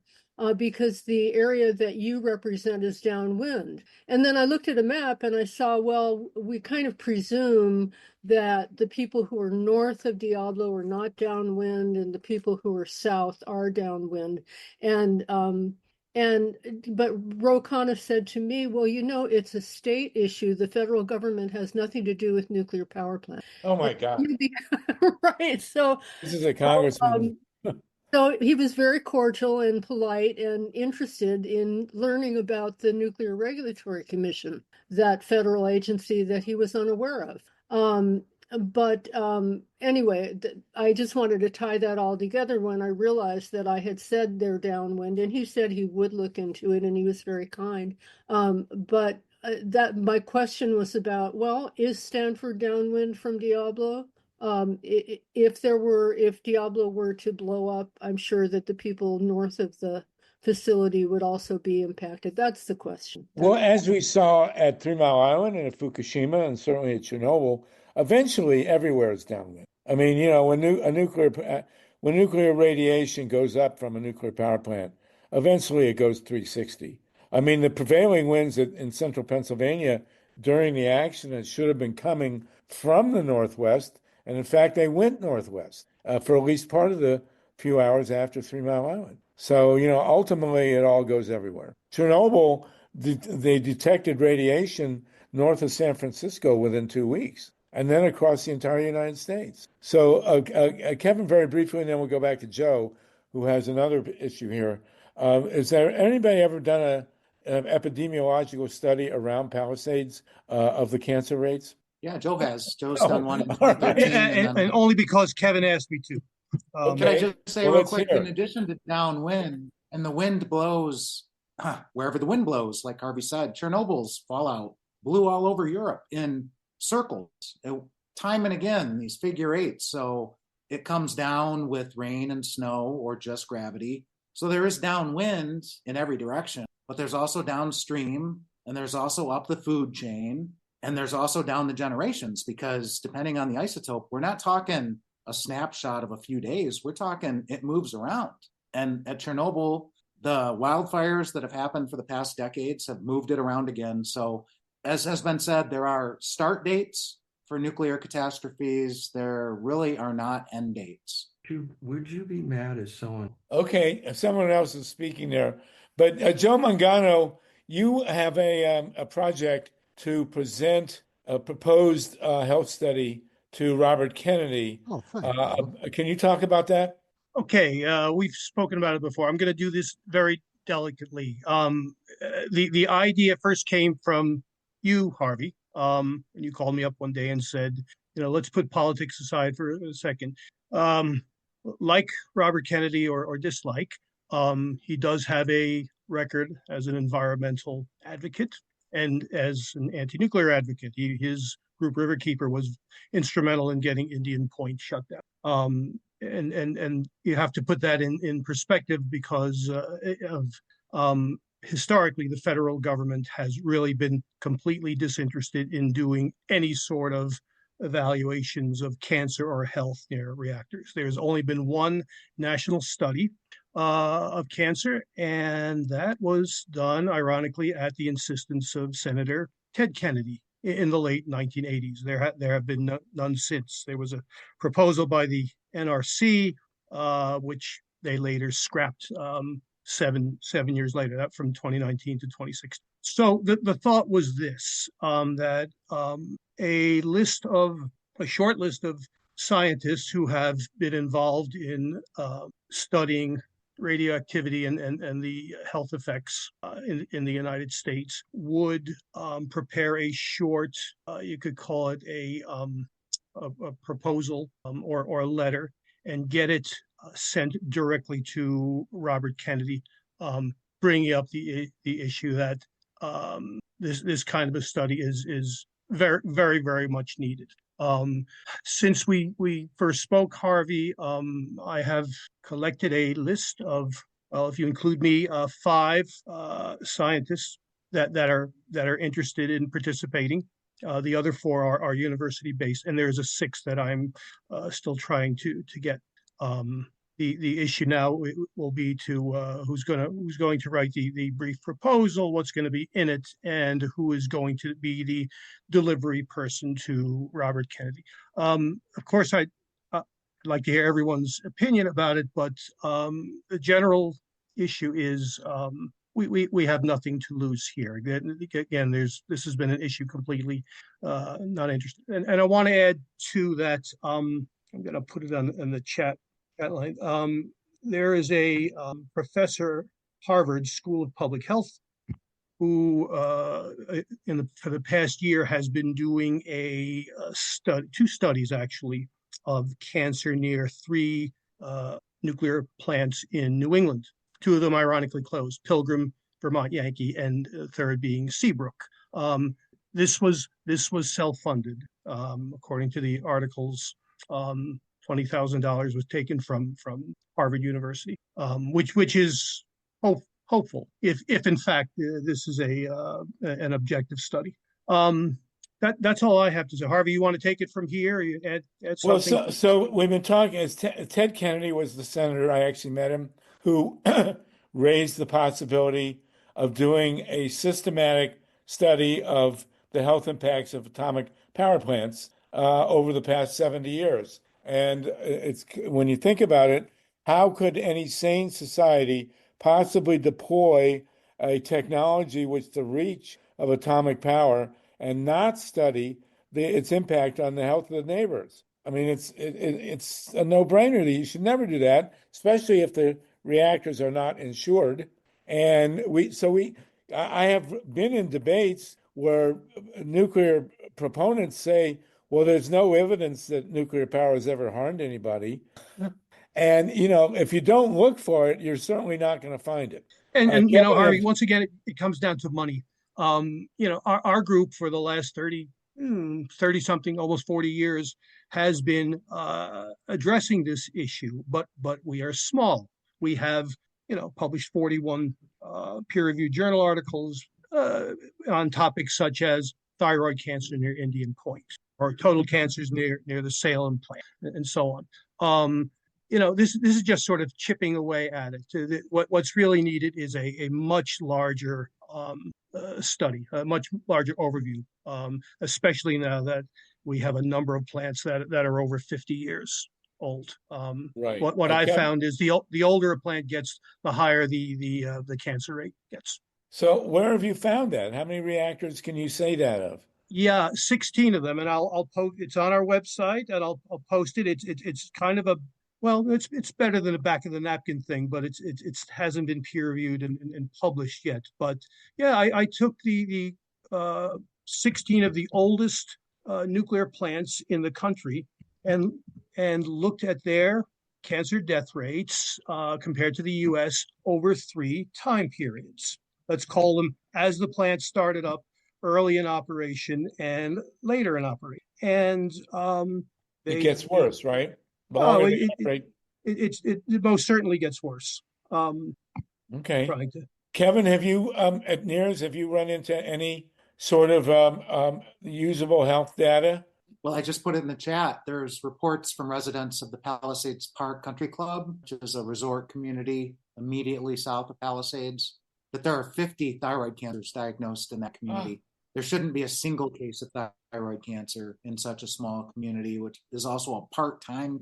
People come from Chicago and other places to stay there in the summertime for short periods. So that would indicate that there was a major release or an ongoing release of such radioisotopes as iodine-131, cesium-134, cesium-137, which would come from fuel damage in the core that has never been reported at Palisades. So something's rotten in Denmark. Well, Denmark doesn't have any nuclear plants, but certainly Sweden does, and there's one right next to the border with Denmark. But this is an ongoing issue, and as I say, the nuclear industry is trying to, pull out all the stops. I will say there's only one country in the world that's building more than 10 or even more than 5 atomic reactors, and that's China. But China's output of new renewables, especially solar, dwarfs what's coming from nuclear. And I believe that they have been gradually canceling reactor projects that are in the pipeline. What's really infuriating here in America, you had in South Carolina 2 reactors being built at VC Summer that were canceled, $9 billion. For $9 billion, it was totally down the drain. Oh, they're talking about reviving that project. They're out of their minds. For $9 billion, you could have solarized much of South Carolina, and for the 36 billion they spent at Vogtle, probably all of Georgia. And there is one instance, and Mimi, maybe if you're still on, at the Hanford site in Washington State, the feds are talking about building a giant solar array with about $4 billion, which would cover, I think, 2 or 3 or 4 gigawatts of power. I mean, it's a very, very large facility with, and the price tag is minuscule compared to what it would be for comparable nuclear plant. Have you, either you, Joe, or you, Kevin, followed that one? No. Okay. No, I haven't. Okay. So here we are in California now. We are desperately trying. California, which had the most progressive and most promising solar conversion going on, it's not Donald Trump. It's Gavin Newsom, who has completely stabbed us in the back here.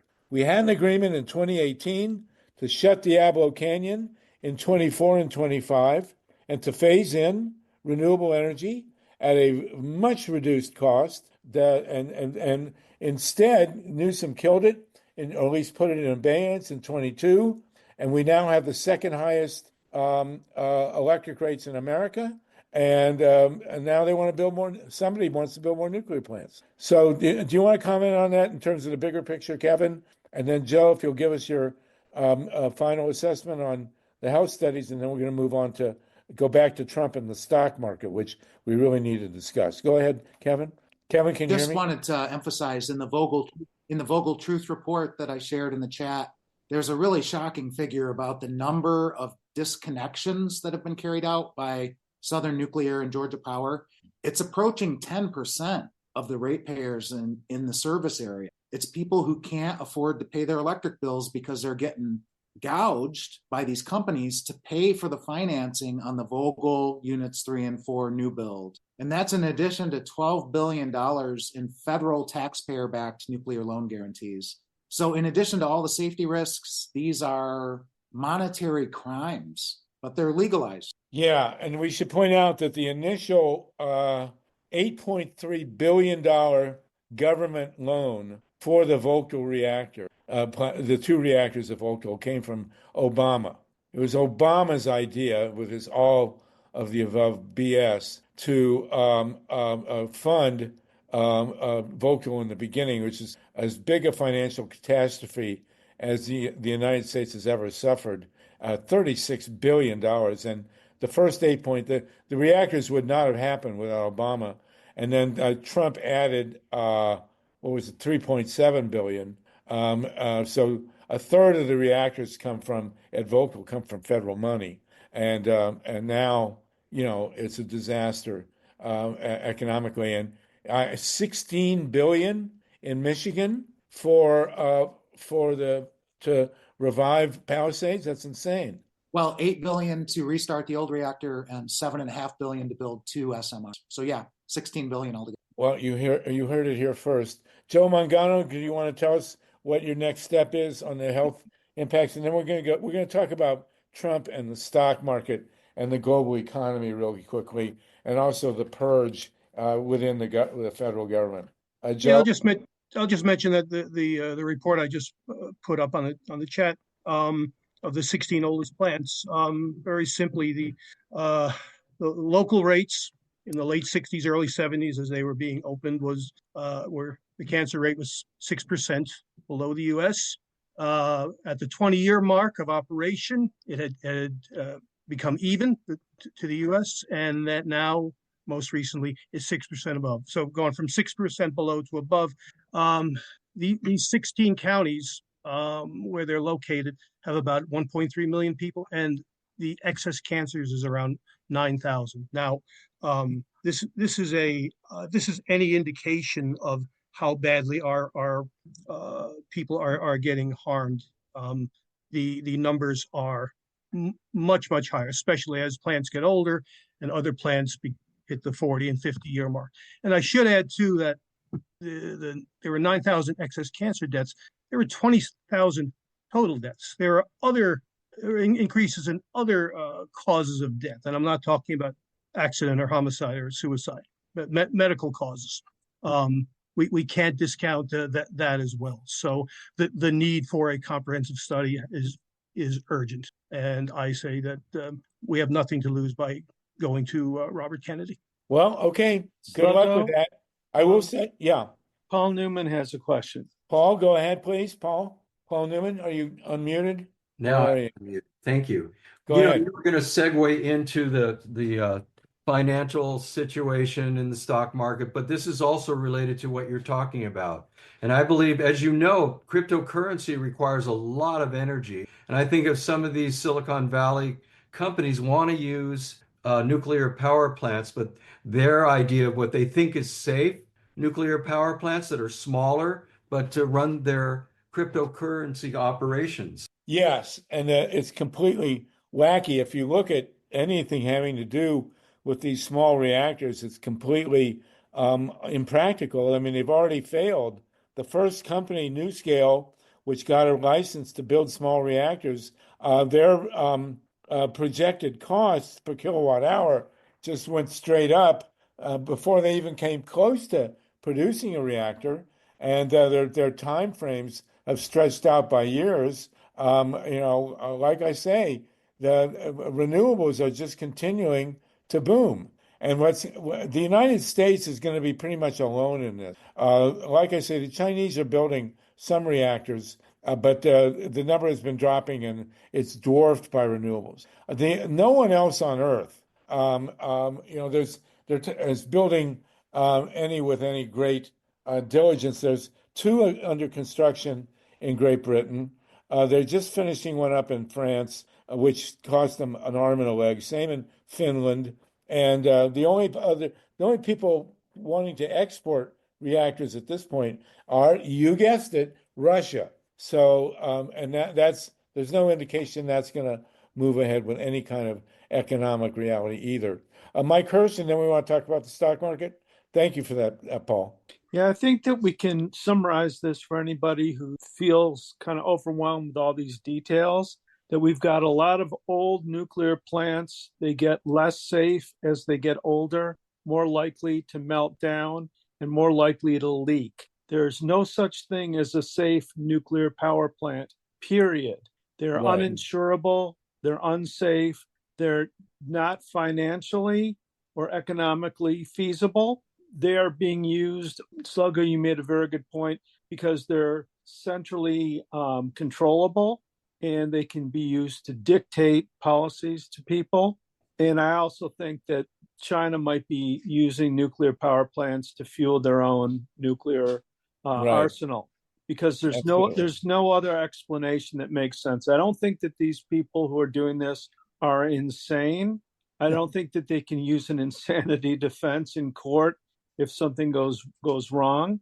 I think that the entire context of using nuclear weapons is insane and unsustainable and very dangerous to all human life on the planet. So I think that somebody summed it up in two simple words: no nukes. There you go. Well, the nuclear weapons, then we'll jump into the stock market here. Nuclear weapons basically are matches being thrown in a room full of gasoline. There's nowhere the Earth survives a nuclear war. Well, the Earth will survive, but human existence on an Earth will not survive a nuclear war.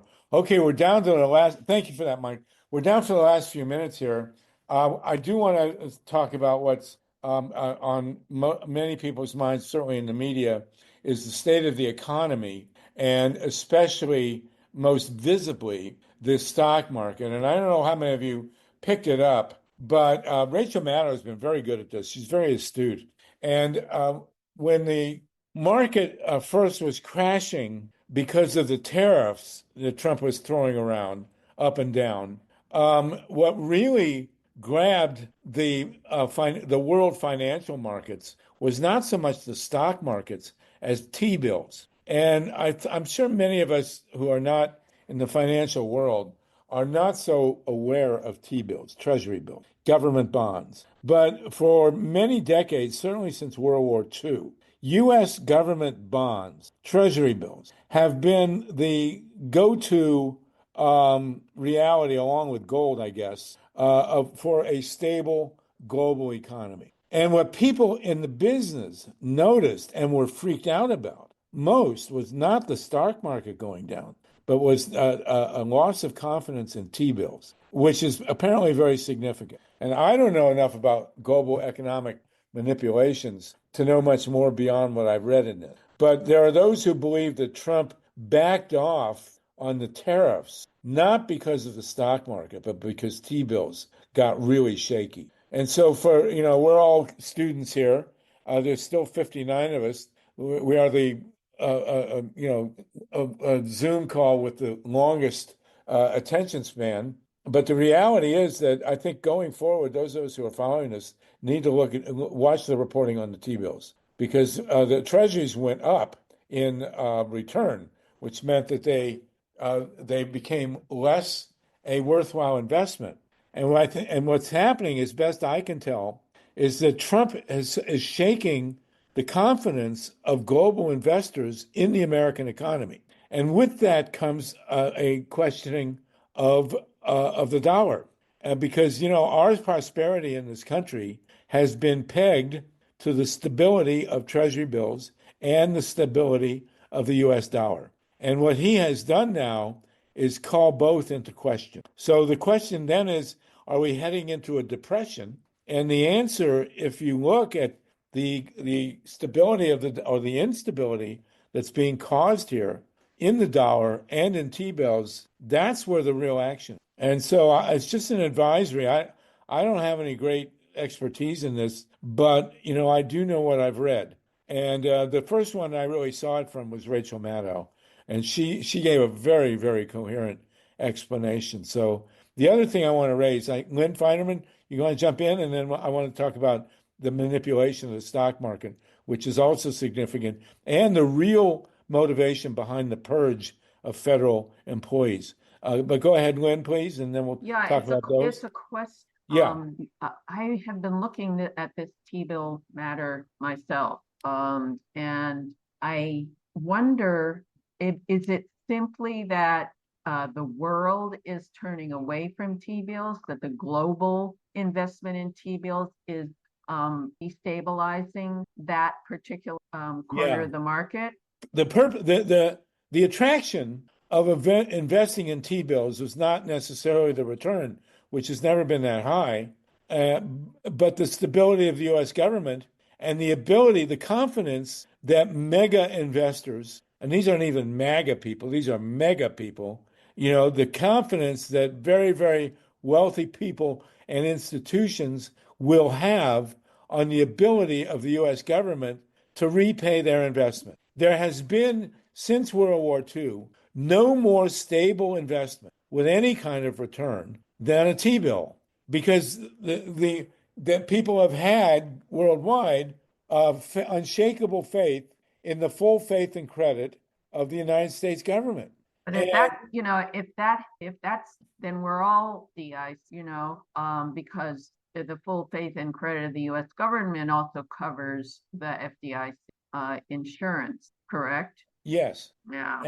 And the reality that the world is looking at now is that we have at the head of our national corporation, i.e. the U.S. government, a guy who went bankrupt 6 times, and who, if you read his latest statements to the Dodgers and whoever else, this guy is not sane. And would you invest in a corporation, or would you trust your nest egg and your corporation, your multi billions, your trillions in a corporation run by Donald Trump? That's what the world is asking. And as Americans, whatever our politics are, we're still part of the American economy. And what Trump has succeeded in doing is shaking, not just with the tariffs, but the tariffs were the lead item here, shaking the confidence of the global financial market in the ability of the United States government to reliably repay investments in bonds. That's what we're looking at as best I can tell. Mike, did you want to say something about that? Yeah, the bond market is extremely important, as you're saying, Sluggo, and people do not normally talk about it or think about it. The confidence of the people who have the wherewithal to invest in these treasury securities, they're very economically powerful, very economically influential. And the mechanism, the way this works is when the United States spends more money than it takes in, which it does, every quarter, they have to put these treasury securities up for auction. And what they do is they say, we want to borrow money from the world market, from anybody who has enough money to invest in these things. And we only want to pay 1% interest. And they put these things on the market. And if they don't sell with 1% interest, they have to pay a higher interest rate. And as that interest rate goes up, as you were saying, and as Rachel Maddow was explaining, the existing treasury bills, if they have a 1% return, they decrease in value so that they end up having the same return, whatever the going rate is. So it's just like if you go to a car dealer or a bank and you want a loan and you want the lowest interest you can get, but the person making the loan, the bank or whoever, looks at your credit rating and says, no, you're going to have to pay X amount. And the worse your credit rating is, the higher you're going to have to pay. Right. Trump is screwing with our credit rating. And what that's causing is us to have to pay more in interest because people don't have the same faith that Trump is going to be able to guide the country in a way that interest rates aren't going to have to spike upward. And the tariffs are a huge part of it because tariffs are extremely inflationary. And when inflation goes up, the Federal Reserve Board will raise interest rates in an effort to control that. And so people are smart if they have a lot of money or they go to a money manager and they tell them, don't get a treasury bill unless you get a nice big interest rate on it, because inflation is going to eat up all the value of it. And as interest rates go up, your treasury bills are going to go down in value.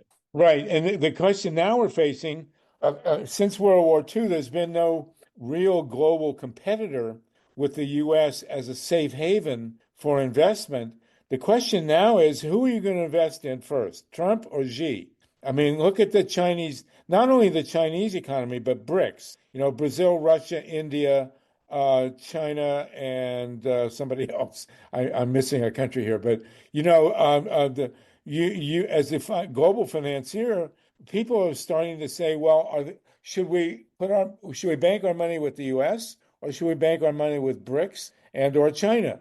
And that's a serious consideration. Now, one thing I do want to raise here, we're almost to the top of the hour, we'll go to 4:20, is what really happens with his manipulation of the tariffs. If Donald Trump, and of course he would never do this, it would be considered immoral. If Donald Trump had decided to give a couple of his buddies a heads up that he was going to raise tariffs, which he knew would, 100% would plunge the market, he could tell a buddy, say Elon Musk or Jeffrey, what's his name, or the guy from the guys from Silicon Valley. If he gave them even a 10-minute heads up that he was about to raise tariffs through the roof, they could make billions because they would short sell a plunging market. And, that kind of insider information is worth, more money than God. And then the same again. If he gave friends of his a heads up that he was going to take the tariffs off for 90 days, they would know immediately that the market was going to jump back up. And again, that would birth billions of dollars insider trading. So, of course, none of us believes that Donald Trump would be immoral enough to do that. But the bottom line is certainly the opportunity was there. And if we're, on the one hand, you can say, oh, he's crazy and all this stuff. But on the other hand, if he had his own money, through Jared or whoever else playing those two known, jumps and drops, he could have made billions of dollars, trillions of dollars, literally, knowing in 10 minutes in advance what he was going to do with his tariffs. That has to be raised. Tatanka, go ahead and then Lynn. Yeah, well, one explanation, which does make a certain amount of sense, which is like Kissinger's mad Nixon theory, but at another level. On this level, it's that he hasn't just gone crazy with the tariffs, and it won't just happen one time, but this action for however long it takes of creating instability, which means market volatility, which means possibility of maximum insider trading, is the reason for it in a certain period of time to get the billions and trillions into the hands of the specific institutions and billionaires that he owes and that owe him, and people that he wants to put in place to do his worldwide domination scheme. A completely unscientific thing. I had a dream last night, and in the middle of the dream, I asked, there was something about a naked woman being the sign for something. I said, what do you mean? They said, well, Donald Trump has an ad agency which has a particular scene in a casino with a above the waist naked woman, and that all his people on the inside list during a certain period of time, 24/7, are to stay tuned on this particular channel, which I didn't get. And whenever that shows, that's the sign to either buy or sell. Oh, all right. That's an interesting dream, and you should run that by your broker. Yeah, well, no, it's good for a novel, but Okay. sometimes the things that you think are only good for novels are actually Right. serving another purpose. Lynn Feinerman, and then I want to raise one more question about Musk's purges. Yeah, here. I'm segueing right from to we haven't really nailed that the rump just shorted the stock market, his crony. I mean, and I think that's what Tatanka's dream is all about, and I wouldn't put it past his dream to be actually quite accurate. But anyway, what he did was he shorted the market. I mean, he even came out and said, buy now, buy now. I mean, he wasn't, he didn't need any naked lady. I mean, it was right out there, up front. And so, I think that we're looking at somebody who is absolutely without any kind of, I don't know why he pulled back on his maniac. Well, but it took the market the other way. Look at how much money you could have made. If you knew 10 minutes in advance that he was going to pull those tariffs, you could have bet $1 billion and come out with $100 billion. I mean, that it's a Las Vegas move, if you in some ways, don't you think? And Lee Felsenstein? Absolutely. Harvey, Yes, you were Lee. paying attention to the news. He boasted about how much money his buddies made right after he made that announcement. Well, I missed that. Yeah. Well, and how much the rest of us lost. Well, not me. I'm not in the market, but what the hell? Dorothy Reich, and then we'll go back to Tatanka, and then Robert. Let's get you unmuted. Dorothy, go ahead. I'm trying to unmute you. There. Yeah, Marjorie Taylor Greene actually sold treasuries and bought stocks. Do we know that? Yeah, it was in it was in New York Times or Washington. Yeah. So she must have known what he was going to do.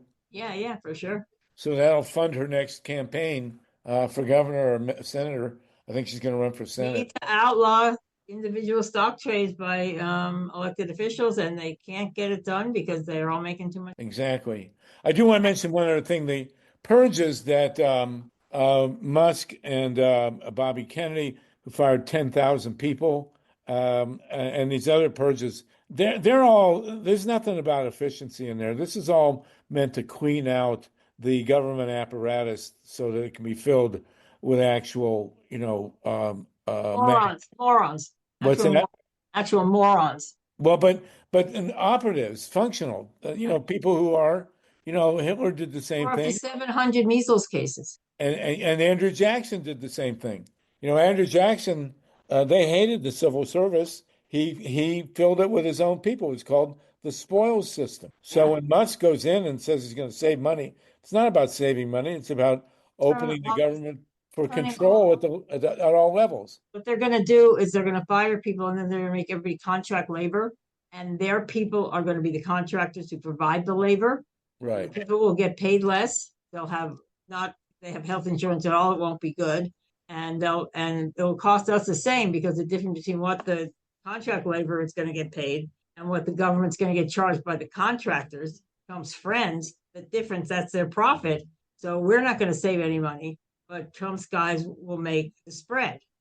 Right. And they also have their own people in those positions. And this is, They'll this have much less job security or anything, so they'll be much more pliable. You're absolutely right, Dorothy. We've got 3 other people who need to get in.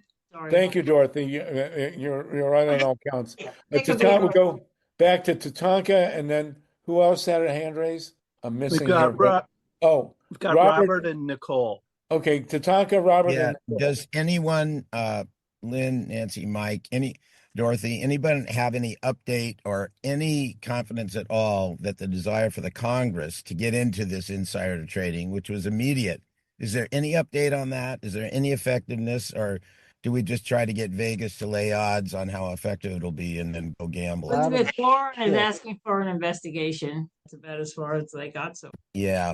It's really, really something else. Also, by the way, the MAGA movement is taking major steps now to retract the vote from women by putting all sorts of barriers in front of people who've changed their names, i.e., women who got married and changed their name. They're now going to have to present a birth certificate and a passport to marriage get or a marriage certificate. Right. So, or a certificate of divorce, I guess. But, so the move against women voting, which people have laughed about, is actually very, very tangible. Ian said that he didn't want women who didn't have children shouldn't be able to vote anyway. Right, exactly. Well, I think he said women who haven't had children by him. Okay. Now that's Musk. Oh yeah. Musk Robert, kids are and they're all IVF kids too. Yeah. That's why there's triplets and Okay, we've got Robert, Nicole, and Lynn Feynman. And then we're almost out of time. Once again, we have 53 people with us. Just you people have amazing stamina. Robert, go ahead, and then Nicole, and then Lynn.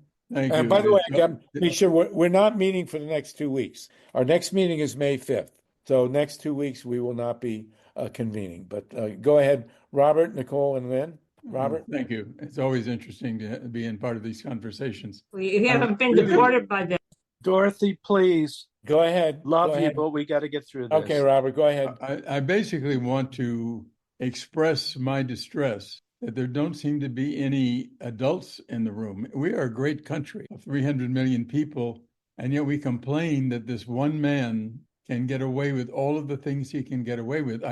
It seems to me that this can be brought to an end, and I'm not sure quite how to do it, but I am ready and willing to support anyone who can show me. But there has to be some adults in the room. We can't be just depending on rumors and possibilities and Las Vegas. That's wonderful. Thanks, Robert. Good stuff. It is good stuff. Thank you, Robert. And by the way, how old are you? Sorry.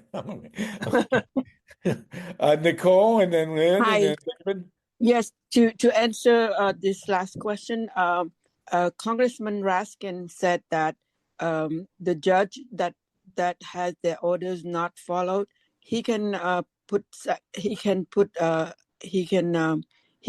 give fines and sentences to those government people that do not follow it. So, and those sentences cannot be pardoned. So that's one way we could do that. And also, I saw, the patriotic millionaires. They have a whole list of things that they could do. They had like a 4-hour program about several days ago.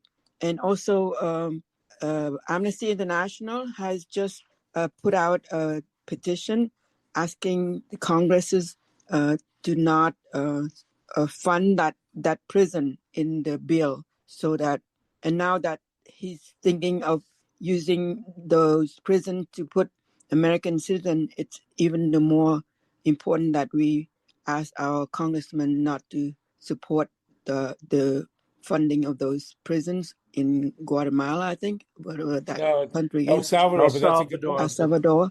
Haven't Yeah, heard and that raised. Thanks That's so good. much, Nicole. That's great stuff. one more, if one I more. may. Yeah, there's a rumor that Baron Trump has boasted to his classmate in that morning that he made from 1 million, he made 33 million from that tariff turnaround. Yeah, well, at least he's not Hunter Biden with a laptop, right? Yeah. Thank you, Nicole. Great stuff. Lynn Feinerman and then David Sonneborn. Yeah, just a We're bit almost more. out of time. Just a bit more specific response to Tatanka. Both Adam Schiff and Elizabeth Warren have initiated investigations, inquiries into Trump's manipulation of the markets and his selling short. We should try to support them in whatever ways we can. So good stuff, Lynn. Absolutely. Thank you. And Lynn has a wonderful radio show. Lynn, you want to give a shout out for your radio show real quick? Oh, she muted herself. We'll get her back. I'm back. Go ahead. I'm back. Women Rising Radio.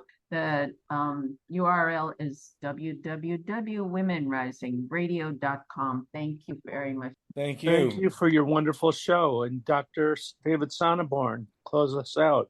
Yes, okay. Have California people here gotten the information about the petition for California Fair Elections Act? Is that something that people hear about? I haven't heard of it. Put it in the chat. What is it? It's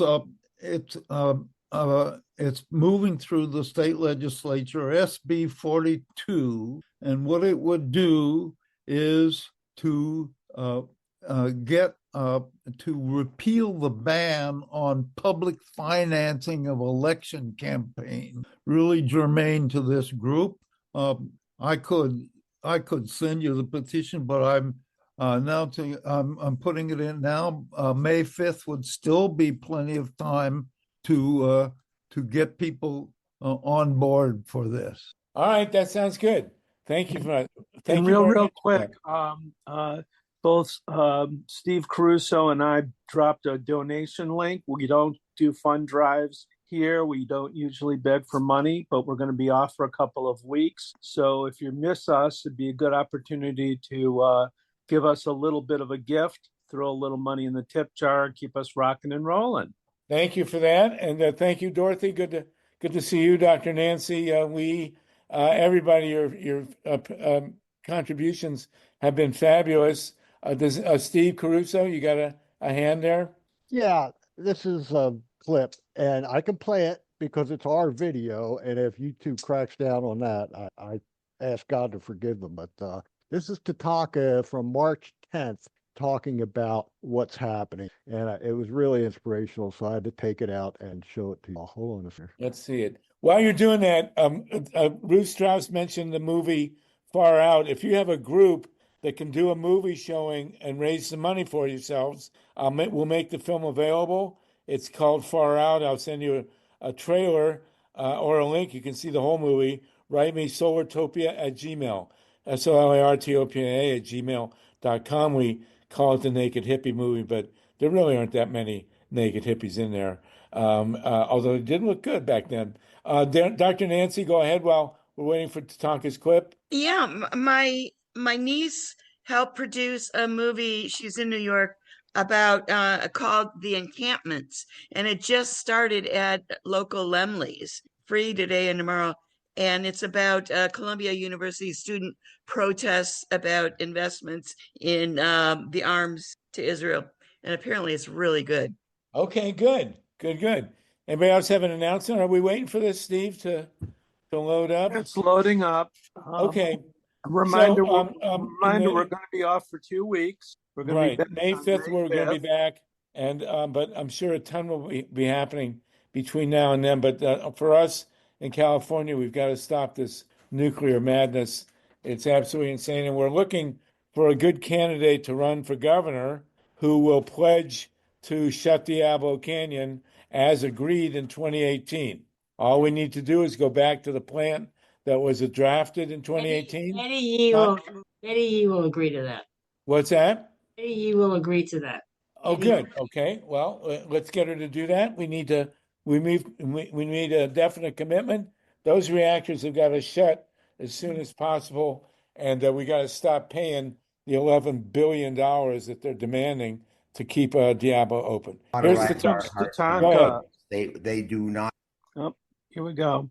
Want to cauterize our hearts and our souls. They do not. They know the power of love and empathy. I mean, when we get to the next level of organizing, as you talk about it, that will be one of the characteristics of it. Because I believe that there is no separation in all the universe, is that solidarity is baked into our DNA. That we basically have to rid ourselves of the separation to experience the solidarity and empathy that has us reach in and answer our reason for incarnating, the reason we're here on earth. We reach into our souls and our hearts. I mean, that's what characterized the civil rights movement. White people, each kids to old people, it's a good day to die. They want to cauterize our hearts and our souls. They do not. They know the power. Okay, that was great. Thank you, Tatanka, for that. And again, I sometimes wonder if, we Americans, many of us now are thoroughly embarrassed by the leadership of this country. And I won't say we're ashamed to be Americans, but it's really, harder and harder. And you have to wonder, we've had some talk of ETs here. You wonder if a foreign alien outer space intelligent beings came to this planet and saw these guys who were in power, what would they think of our species? And would they allow us to continue? Just a thought out there. Yeah, they want to Watch cleanse the universe of our species. God help us. Watch Mars Attacks again. Yeah, right. Mars Attacks. Okay, you guys. Steve Caruso, did you want to jump in, or are we good to go? Thank you, everybody out in Radio Land. We will be back May 5th, but we'll have a show next week also. I'll get a show up there at PRN and at Pacifica. And everybody, it's been great. 46 still with us. And in 3 weeks, we will be back. And hopefully by then, we'll still have some kind of country. This will turn around. This too shall pass. And what a lesson that our country and our world is learning from all this. We grew up in a country that took a lot of stuff for granted. And, in the last, how long has he been in power? 30, 40 days. We have had to question everything, all the great stuff, freedom, press, equality, all these things that we have fought so hard for, that now they're trying to rid us of. Let's take appreciation of what we've had, and now we got to fight like hell to get it back and make it better. So hopefully these calls are helping. It's great, wonderful to be all with you, and we'll see you on May 5th. No nukes, everybody. Thank you, Steve. Thank you, Mike. Thank you, everybody. If it doesn't kill us, it'll make us stronger. There you go. Hey, or make enough us of that. limp around a little bit. Yeah, and deepen our sense of humor and irony.